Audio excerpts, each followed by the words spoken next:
नमस्ते बच्चों। आज मैं आप लोगों को क्लास 9 क्षितिज का पाठ यमराज की दिशा, जिनके कवि चंद्रकांत देवताले जी हैं, इनका मैं MCQ प्रश्नोत्तर पढ़ाने जा रही हूं, जो कि एग्जाम में पूछे जाएंगे इस बार। और इससे पहले मैं क्लास 9, क्लास 10 कृतिका, क्षितिज, स्पर्श, संचयन, इसका मैं सारा वीडियो बना चुकी हूँ।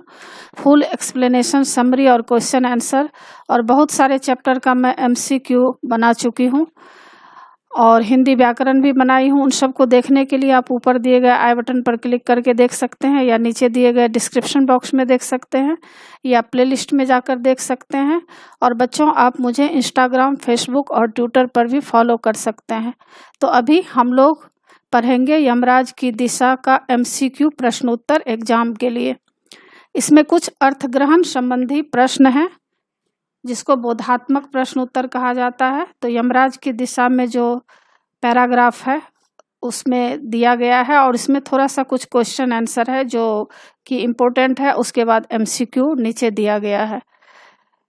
इसमें है, मैं दक्षिण में दूर दूर तक गया और मुझे हमेशा माँ याद आई। दक्षिण को लांघ लेना संभव नहीं था, होता छोर तक पहुँच पाना तो यमराज का घर देख लेता। पर आज जिधर भी पैर करके सो वही यमराज दिशा हो जाती है। सभी दिशाओं में यमराज के आलीशान महल हैं, और वे सभी में एक साथ अपनी दहकती आँखों सहित विराजते हैं। अब इसमें यह दिया गया है कि उपरोक्त काव्यांश के आधार पर निम्न प्रश्नों के संक्षेप में उत्तर दीजिए।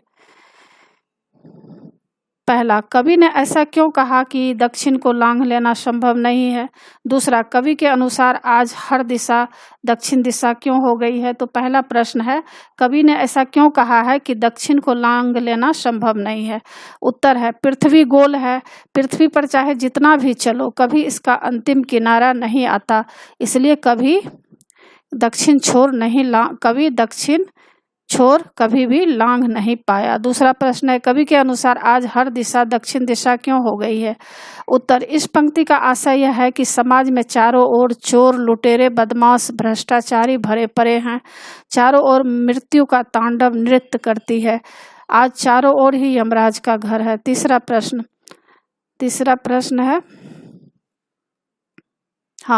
प्रश्न है, निम्न पंक्तियों का भाव स्पष्ट कीजिए। सभी दिशाओं में यमराज के आलीशान महल हैं, और वे सभी एक साथ अपनी दहकती आंखों सहित विराजते हैं। तो इसका उत्तर है उत्तर इसका यह है कि आज सब और आतंक मचाने वाले लोग भरे हैं। अपने स्वार्थों के लिए ही किसी के भी लोग खून कर देने में भी हिचकिचाते नहीं हैं। समाज के हर कोने में मृत्यु के सौदागर बैठे हैं, जो अपनी कुपित आंखों से किसी का भी काम तमाम कर सकते हैं। ऐसे कार्य करने वाले के आलीशान मकान है, क्योंकि इनके पास धन की कमी तो है नहीं। ये हत्या, लूटपाट, भ्रष्टाचार, किसी भी तरीके से धन कमाकर ठाठ की जिंदगी जीने का प्रयास करते हैं। अब आ गया नीचे बच्चों MCQ प्रश्नोत्तर। इसमें आपको 4 ऑप्शन रहेंगे, 4 में से 3 गलत रहेगा और 1 इसमें सही रहेगा। आपको सही उत्तर एग्जाम में लिखने होंगे।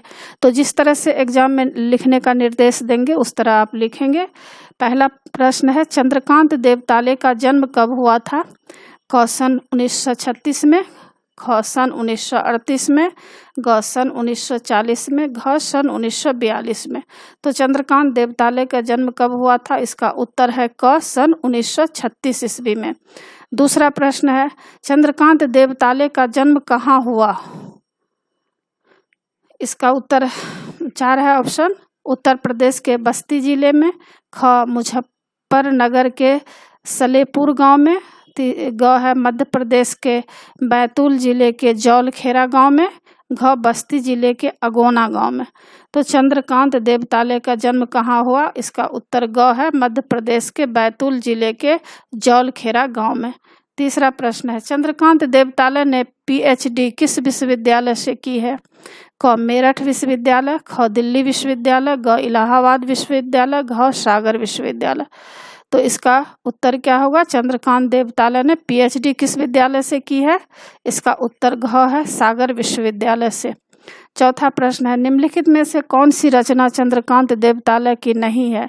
क, हड्डियों में छिपा ज्वर, ख, दीवारों पर खून से, ग, लकड़बग्घा हंस रहा है, घ, छारी पर टंगी आत्मा। तो निम्नलिखित में से कौन सी रचना चंद्रकांत देवतालय की नहीं है?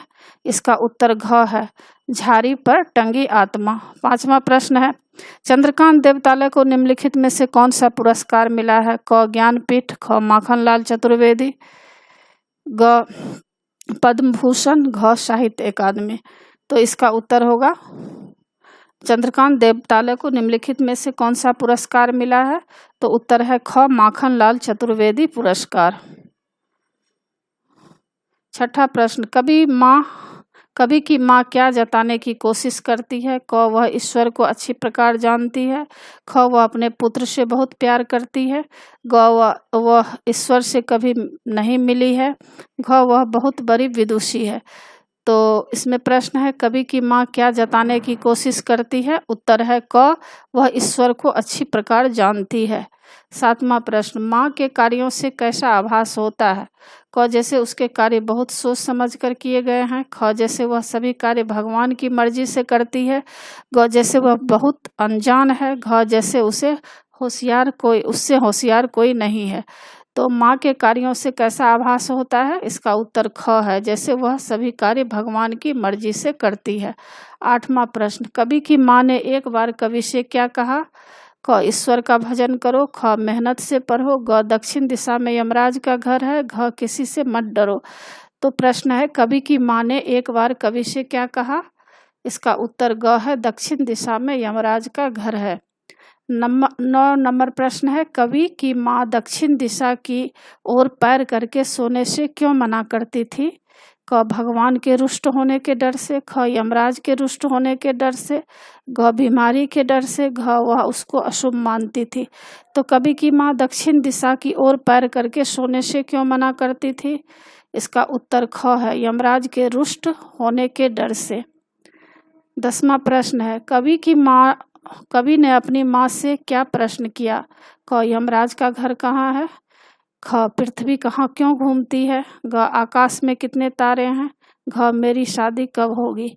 तो इसका प्रश्न है, कवि ने अपनी माँ से क्या प्रश्न किया? उत्तर, यमराज का घर कहाँ है।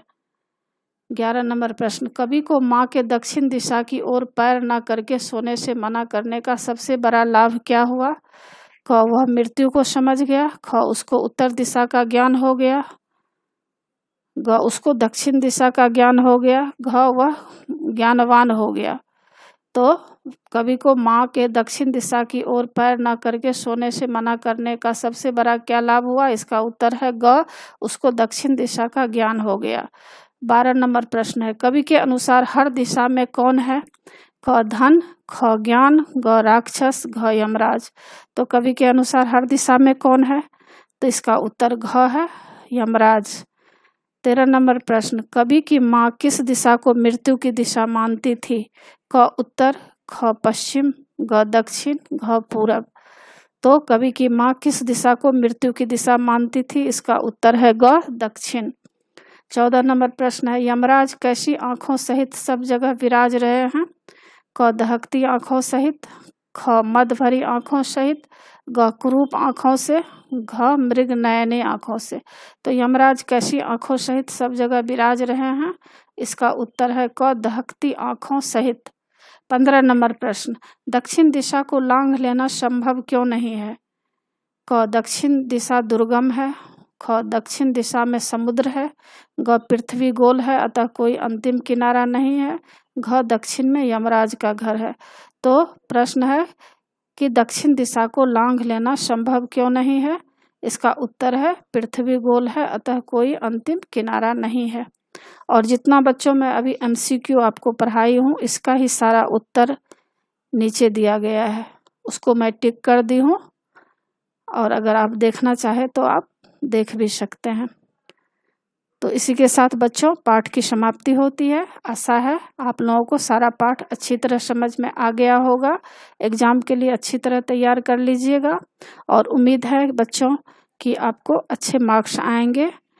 और बच्चों आप मेरे चैनल देव नागरी को ज़रूर सब्सक्राइब कीजिएगा और सब्सक्राइब के बगल में बेल आइकन बटन है, उसे क्लिक कीजिएगा, लाइक कीजिएगा और शेयर कीजिएगा। कमेंट्स ज़रूर कीजिएगा कि आपको यह पाठ कैसा लगा। नए पाठ के साथ फिर मैं मिलूँगी बच्चों। धन्यवाद।